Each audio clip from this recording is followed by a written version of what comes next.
Hi guys, Mr. Bobby. Welcome back to my channel. आप कितने powerful हैं? How powerful you truly are. कैसे जानेंगे? कोई तरीका है उसको जानने का? How powerful you truly are. कैसे जानेंगे? It's only when you take responsibility for your life. जब तक आपको responsibility नहीं लेंगे, तब तक नहीं जान पाएंगे. That you discover how powerful you truly are. तब तक आपको पता भी नहीं लगेगा. तो आपको responsibility लेना ही पड़ेगा. It's only when you take responsibility for your life that you discover how powerful you truly are. तब तक आपको पता नहीं लगेगा how powerful you truly are. तो responsibility लेना सीखो.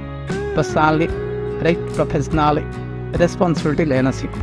Personal responsibility, professional responsibility लेना तो शुरू करो.